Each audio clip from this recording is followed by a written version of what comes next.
Այս պահին Զորափի մեկ հասցեում են գտնվում մանկական երկաթուղու տարածքում, ներկայացնեմ երկու թունելների մասին,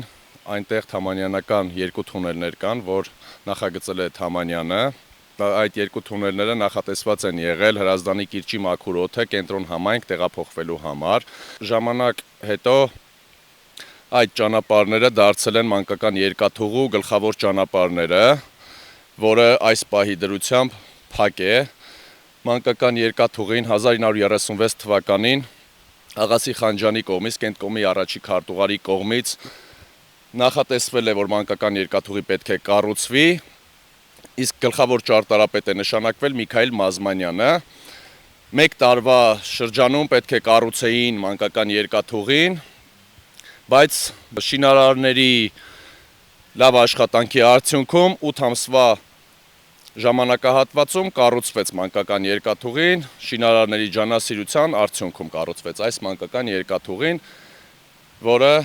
տեսնում եք, թե ինչ վիճակում է գտնվում։ Մանկական երկաթուղին 2014 թվականին քաղաքապետարանի հետ, մանկական երկաթուղի ՍՊ ընկերության հետ կնքում է պայմանագիր վարձակալության հիմունքներով։ Վարձակալը պարտավորված է լինում 10 տարի ժամկետով։ Վարձակալը պարտավորված է լինում, որ այգին բարեկարգի, այգում ծառերը պահպանի, կանաչապատ տարածքները դարձնի էլ ավելի կանաչապատ, այսինքն տնկի ծառեր, բարեկարգի, բայց այսօրվա պայմաններում անցել է արդեն 10 տարի, մենք տեսնում ենք վարձակալը ոչ մի աշխատանք չի կատարել, ամբողջ շենքությունները, այս Փարոսի շենքը քանդված վիճակում է, գնացքները ամբողջությամբ աղբի մեջ չաշխատող վիճակում են գտնվում, տարածքը 59,000 քառակուսի մետր է, պայմանագրով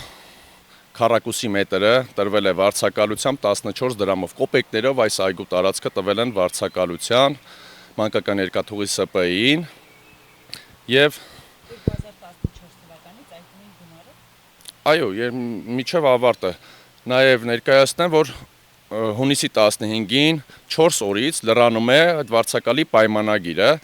Ես քաղաքապետարանում հավաքանուն նիստերին բազմիցս ներկայացրել եմ Տիգրան Ավինյանին, որ ինչու չեք դադարեցնում պայմանագիրը վաղաժամկետ, երբ որ վարձակալի կողմից ոչ մի կետ պայմանագրի չի կատարվում, ոչ մի կետ չի կատարվել, Տիգրան Ավինյանը պայմանագրին է հղում կատարում, պայմանագիրը ասում է այնպես է կնքված, որ մենք դատարան դիմենք, երկար ժամանակ դատերի մեջ ենք լինելու։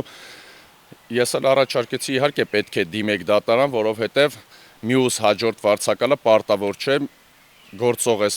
վարձակալի փոխարեն կատարի աշխատանքներ, կամ պարտավորեցրեք վարձակալից կատարի իր աշխատանքները, նոր հեռանա, որ չմնա բնակչի վրա չմնա այս աշխատանքները ամբողջությամբ։ Հիմա ինչ ենք ներկայացրել նաև մենք, Տիգրան Ավինյանին ներկայացրել են, որ այգին ամբողջությամբ պետք է պայմանագիրը լրանալուց հետո պետք է բարեկարգվի, մանկական երկաթուղին պետք է նոր գույներով դառնա երեխաների համար այգի, զբոսավայր,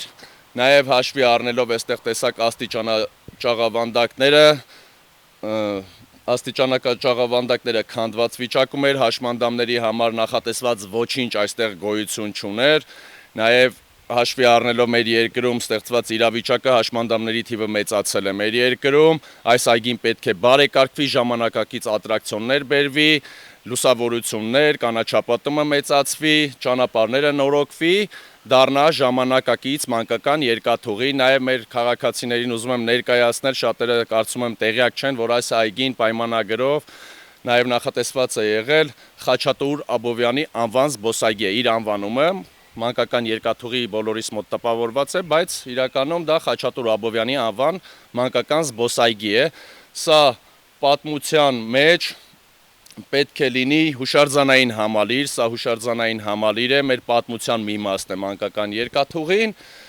կարծում եմ պետք է բարեկարգվի։ Այգում Խաչատուր Աբովյանին հիշատակող ոչինչ չկա։ Այո, ես այստեղ Խաչատուր Աբովյանին հիշատակող ոչինչ չտեսա, որը իհարկե բաց է թողնվել, այդ ամենն էլ ես ամբողջ տարածքը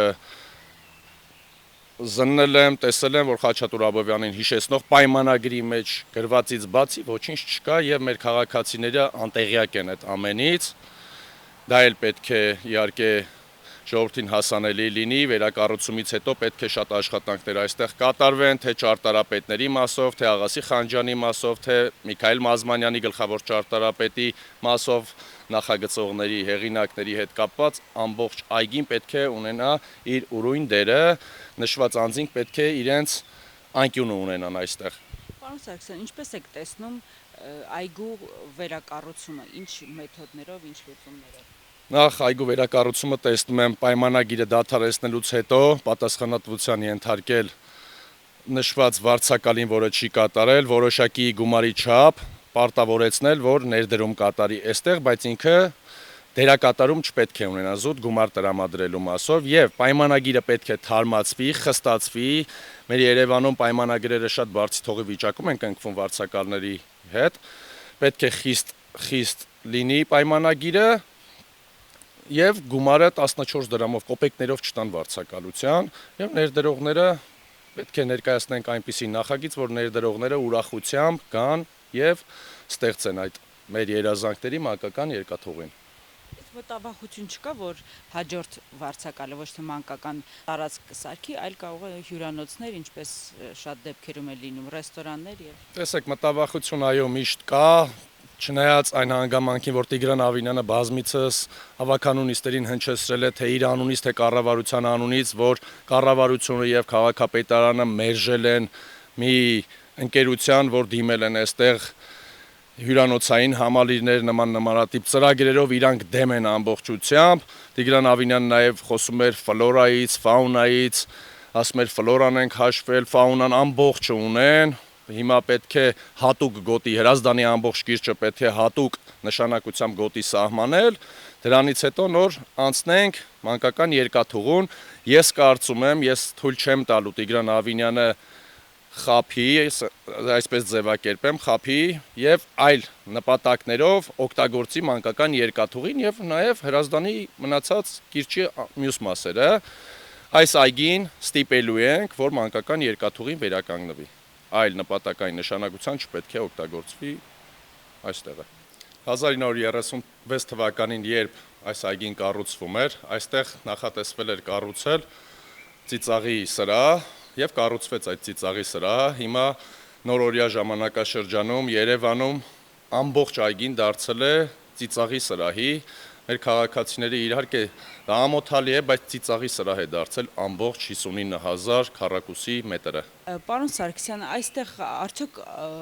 արժի երեխաներին բերել զբոսնելու եւ առհասարակ ովքեր են այստեղ զբոսնում։ Կարծում եմ այստեղ երեխաներ շատ քիչ, հիմնականում այլազգի երեխաներ կարող է 1-2 տեսնենք։ Մեր հայազգի երեխաները այստեղ չեն լինում, քանի որ գիշերային ժամերին շատ վատ արարքներ է տեղի ունենում այստեղ գարեջրով, այլազգիներ, հնդիկներ, ռուսներ, ավելի շատ տարեցներ են այստեղ լինում, քան մանուկներ, բայց այգին ոչ թե մեծերի համար է նախատեսված, այլ մանուկների համար է նախատեսված։ Կարծում եմ նաև լուսավորության խնդիր էլ կա, թեկուզ այս վատ պայմաններում լուսավորություն էլ չկա, որ մանուկները կարողանան իրենց ծնողների հետ երեկոյան այցելել այստեղ։ Այդ իսկ ինչ-որ չափով նաև վտանգ է ներկայացնում այստեղ զբոսնելը։ Այո, շատ վտանգավոր է երեկոյան ժամերին, շատ վտանգավոր է այստեղով անցնելը, նույնիսկ հնարավոր է մեծահասակների համար վտանգավոր լինել։ Մանկական երկաթուղու այս տարածքը ամբողջությամբ քարուքանդ, վտանգավոր, նաև այնպիսի դեմքեր ես տեսնում, որ երեխայից չես ուզենա այստեղով անցկացնել։ Տեսեք, վտանգներից մեկը կայանում է հենց Փարոսի շենքում, երեխաների հետ, որ այցելում ենք, այստեղ երեխան օրինակ ձեռքից կարող է ծնողի բաց թողնել եւ վազել ու ընկնել այս փոսի մեջ, որի երևում է հիմա գետ է հոսում, հոսող գետ է, անմիջապես, այս փոսի ներսից հիմա երևում է, որ գետ է հոսում, սա շատ վտանգավոր տարածք է երեխաների համար։ Տեսնում ենք նաև լուսավորություն չկա այստեղ, այսինքն հանգիստ Այո, գիշերային ժամերին, նաև ցերեկային ժամերին էլ երեխան կարող է վազել եւ չտեսնել իր ոտքի տակը եւ ընկնել։